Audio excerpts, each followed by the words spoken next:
boy, there's only one business in the world and one business only, and that's the people business. And if you take the people out of the business, you have no business at all. My pops would say this to me all the time. And what I found is that his wisdom, his simple wisdom that I most of the time resisted, was something that literally, it was at the core of most of the failures of cultures that I was around. So when I was in a culture of a business, when they took their mind and they started to love the systems and they managed the people, this is when challenges started to happen. And I was on my dog walk this morning. I was walking Ziggy and Skylar, and as I was walking, I was like, okay, I'm going to walk the dogs, and I'm going to do a little bit of movement with my body in the backyard, spend a little bit of time. I'm going to spend some time in the Word. I'm going to write. I'm going to read, and then I'm going to write again, and then I'm going to be ready. And God was like, where am I in all of that? And what I was trying to think is, and what I wanted to argue is, God, I'm trying to, get this stuff in line because I want to honor you. And he was like, yeah, but where am I at in that? And he asked me, are you doing it out of ritual and routine? Or are you doing it out of relationship? And I was like, man, you got me. So as I ran down today and as I looked at it, my pops' words were so strong that there's only one business in the world. It's the people business. You take the people out of the business, you got no business at all. And most of the time what I find is cultures fail because the emphasis goes off of the people. And this is a large concept. Oh, focus on the people. Then my mind goes to, okay, so where do I start? And so as I went to Proverbs 29 today, it forewarns us right out of the gate in verse 1, and you'll see this, of the foolishness that is on the way, and when we don't seek, listen, and apply the wisdom that is given. So it lists it off, and it helps us to realize that when we get our focus on relationships as opposed to the rituals and routines, that's when the magic in cultures happen. So let's get this party started.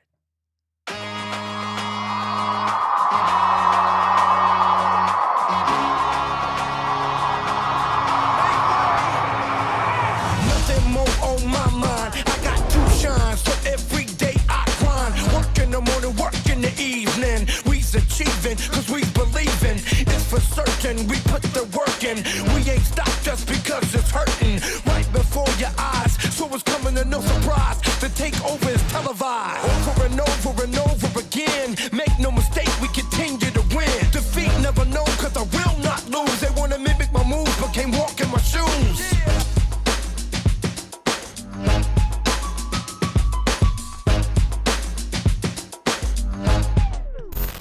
I am very fortunate because I have a men's group every Tuesday from 7:30 to 8:30 in Carlsbad, California here. And if you want to come, it's complimentary. It's just so much, there's so much wisdom within. And there's a friend that I have named Mike Smalls. And what he said to me today, he said, don't put the fish on the van. And I was like, what are you talking about? And he said, most of the time people put the fish sticker on their van, but then they don't live out what that fish represents. And because he was talking about culture, most of the time people put placards on the wall or they put processes and procedures on the wall, but they don't live them out. And what that causes people to do is they lose heart and hope in what is going on. So what Mike said today, and he's so wise, and if you could have a chance to be able to spend time with Mike Smalls, he is an unbelievable human being. He's actually working on a company right now that's going to be releasing soon. And congratulations, Mike. And thank you so much. We just got done with the conversation, and that's why I had to run up here to the studio, get in and make sure that I get the podcast out because it meant so much to me. So don't put the fish on the van, right? And so what my pops had said early was if there's one business in the world, that's the people business. Take the people out of the business, you got no business at all. Most of the time when we start off in a business, we're so focused and we're like, oh, I want to make people's lives better. I want to focus on this. I'm going to focus on people, all these things. And we put the fish on the van. And then as we go, we start to focus on other things.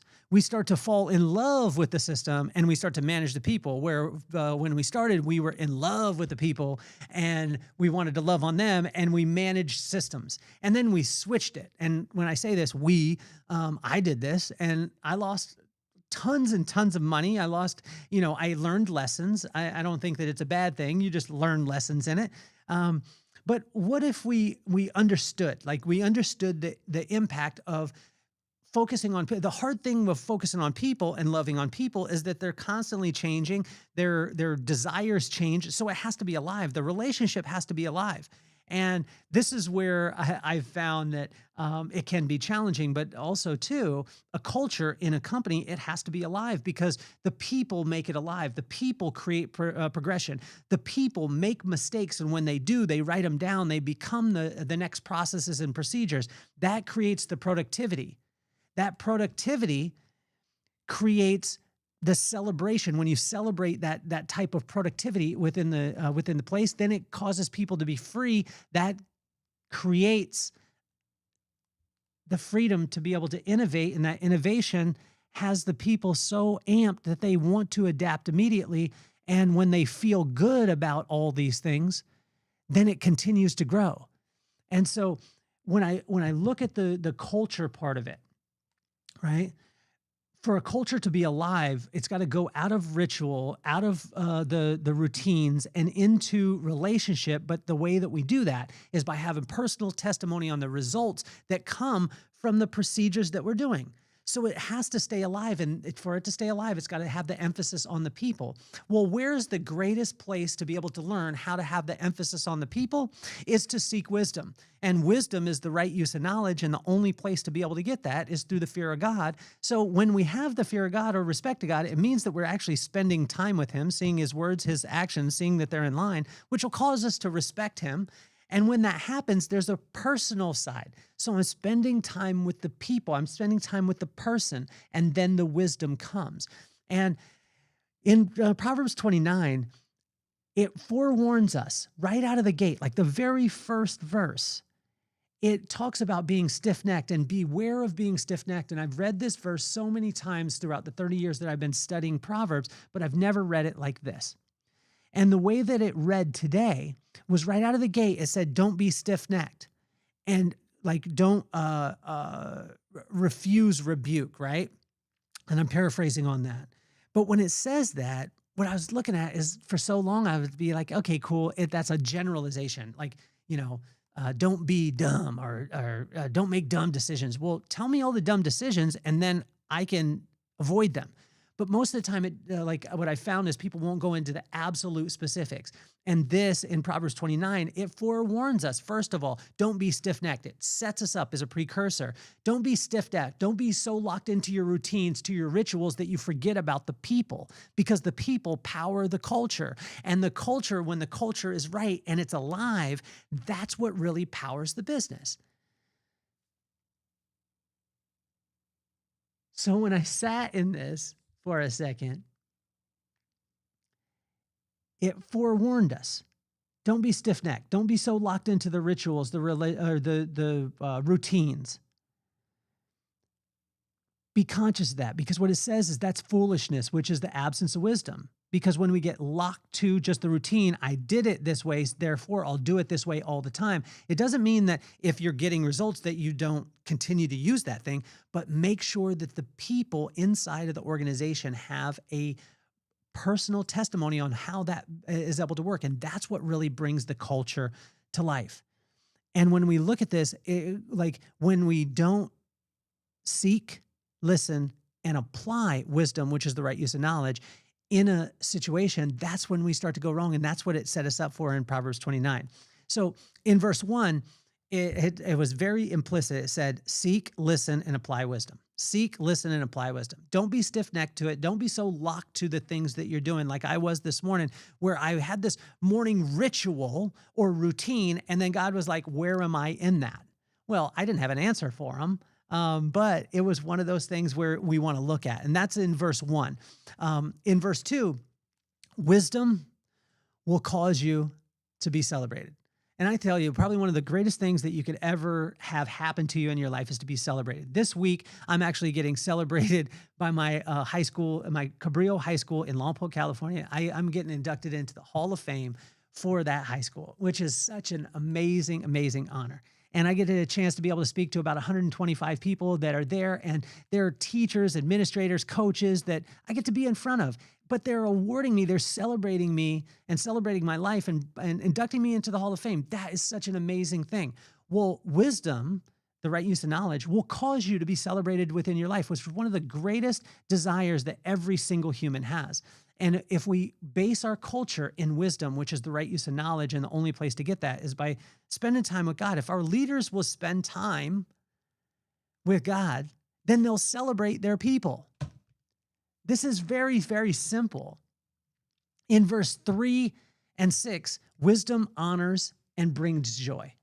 Wisdom honors things. When you honor somebody, like this week when I'm getting honored with the induction into the Hall of Fame, it's one of those things. Now, I get a chance to be able to honor my brother because my brother had a lot to do with that. I get to honor my coaches by saying some words about them.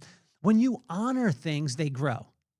And when leaders honor their people, they grow. When leaders honor their people, then their people grow, and then the people cause the business to be able to grow. And it brings joy, which is falling in love with your current circumstances. My son is playing Pop Warner for the first time now. His whole entire career in youth football, he has played the quarterback position. But he went to Pop Warner this year, and it's his first year. He's never played before. And you know what? My son has so much joy about playing on the offensive and defensive line. He's so excited because he's fallen in love with his current circumstances and allowing magic to happen. And I tell you, Maddox, you are magic. I love you, and I'm so proud of you. And watching you in practice, it is probably one of my greatest joys in the whole world. But wisdom honors things and people, and it brings joy. Wisdom brings stability. If you want stability within your culture, you want stability, but stability is not just staying the exact same thing. Stability is constantly looking at where could there be cracks in the foundation in the future and continuing to grow. That's why a culture needs to be alive. And when we're focused on people, that culture will be alive. It won't just be a list of rules and regulations that are placed on the wall that nobody ever looks at. And that will be like us putting the fish on the van and not living out why we put the fish on the van in the first place. In verse 5, wisdom brings truth with no fluff. Now, some people say like, I'm just being honest, and it just gives them the opportunity to be nasty to someone. I'm not saying that, but I tell you, wisdom brings truth with no fluff. It doesn't need fluff. It doesn't need to convince you because that truth will bring results. And when you have results that are personalized, then you have a relationship with the process and procedure. You have a relationship with the productivity, and then it causes you to innovate. It causes you to adapt immediately. And I tell you, that's what truly builds a culture, but it's mainly the way that people feel about all of those things that I talked about that is the deciding factor. And it's not the energy that you bring into the room, but it's the way that people feel when you leave. So if you wrap all those things, the power of all those things, the culture, the process and procedure, the productivity, the innovation, and the ability to adapt immediately, it has to have the right vibe. And when we seek wisdom, which is the right use of knowledge, and the only place we could get that is by spending time with God. When you spend time with God, your vibe will be high. And it'll cause people to grow. And when the people grow, the business grows. Here we go in verse 7 through 10, 14, 24. Wisdom cares about justice, calms situations, and steers clear of foolishness, because foolishness is the absence of wisdom. Don't put the fish on the van unless you're going to live out what it is that you're talking about. And I tell you, Mr. Mike Smalls, thank you so much for the little comment today, because how many of us put the fish on the van? We say, oh, this is our culture, but then we don't live out the culture. It's better for you just not to say it than to say it and not do it. So don't put the fish on the van unless you're focused on people. In verse 12, wisdom curbs your tongue and has you listen to wise counsel. That's worth $1 billion right there. In verse 13, wisdom is available to everyone. It's not just available to specifics. In verse 15, 17, 21, wisdom is discipline. One of my buddies told me, he said, you don't need motivation, you need discipline. You don't need motivation to get out of bed. You need discipline to make sure that your butt gets up. And that discipline doesn't have to be a nasty thing, but we have to be able to be disciplined, but we got to have a relationship with that. And we got to understand the personalized results that come with it. In verse 16, 20, 22, wisdom is patient. In verse 18, wisdom brings clear vision or a sober mind. Watch this. In verse 19, wisdom adds action to all the things that we were talking about before. In verse 23, wisdom is gangster because it never will hurt you because it knows that it can. Wisdom has the ultimate power, the ultimate strength because it's the right use of knowledge. So anytime knowledge comes in and you have wisdom, you know how to be able to put it to work. But the only place you could get that is by the fear of God, and that's just spending time with him. Do you see the common theme? When we spend time with God, then we could put the fish on the van because we're going to act out those things. But when in Proverbs 29, it walks us down all the exact specifics. In verse 25, wisdom trusts in the Lord as opposed to trusting in your own devices. In verse 26, wisdom knows what and who works. How powerful is that? Imagine if you knew what worked, but you also know who worked by spending time with certain people. I spent time with Mike Smalls today, and he lit me on fire. I spent time with Cole Brumman this morning, and this guy is absolutely amazing. And to be able to spend time, I have a 23-year-old, and Mike, I don't know the exact age, but Mike's not 23. But this 23-year-old is bringing wisdom to us. Mike's bringing wisdom to us. God knows what works and who works. And if we seek him, he'll give us wisdom, and that wisdom knows what and who works. As we finish up today, is in verse 27. Wisdom has nothing to do with foolishness because foolishness is the absence of wisdom, so there's no way that the two can coincide. There's no way that the two can live together. So that's the reason why what Mike was saying is like, just don't put the fish on the van. If you're going to put the fish on the van, that means that you're going to live out what that fish represents. And how many times have we gone into a parking lot and we go to park and we see the fish on the van and that person cuts us off and we start judging right off the bat? Don't give them the ammunition for that. Just don't put the fish on the van, or live out what you're talking about and then put the fish on the van. Or here's a novel idea. Don't put the fish on the van at all. Just live it out and then have people ask you, why do you live it out? And then you can express, as opposed to putting the sticker out there, of why it is. And that's a more powerful testimony. Why? Because it's personal and it comes from a person. There's only one business in the world and one business only, and that's the people business. And if you take the people out of business, you got no business at all. If we simply will love on people, but we manage systems, then we make the culture alive. When your culture is based on wisdom and focused on people, you cannot lose. I would love to hear from every single one of you. Maybe a note that you took, something that stuck out to you today. I would suggest, I run through this, the INCHSTONES, the workbook is available on Amazon, and you can do this and you can kind of run through Proverbs. And I tell you, at first you read the word and then the word starts to read you and it starts to come alive. So I'd encourage Mike Smalls. I want to thank you. And remember what Mike Smalls said, even though he's a Philadelphia Eagles fan, and we'll forgive him for that, for taking A.J. Brown from the Titans, don't put the fish on the van unless you're willing to live it out. That creates a powerful culture because it's based around not what you're talking about, but what you're doing. But the only way that we could do that is by focusing on the people. I hope you have a phenomenal day. My name is Kelly Cardenas, and I'm officially off the hot seat. Peace, love, and soul.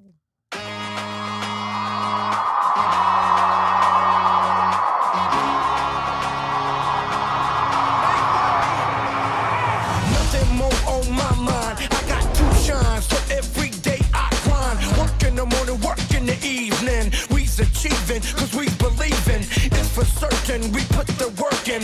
We ain't stopped just because it's hurting. Right before your eyes, so it's coming to no surprise. The takeover is televised. Over and over and over again. Make no mistake, we continue to win. Defeat never known, cause I will not lose. They wanna mimic my moves, but can't walk in my shoes.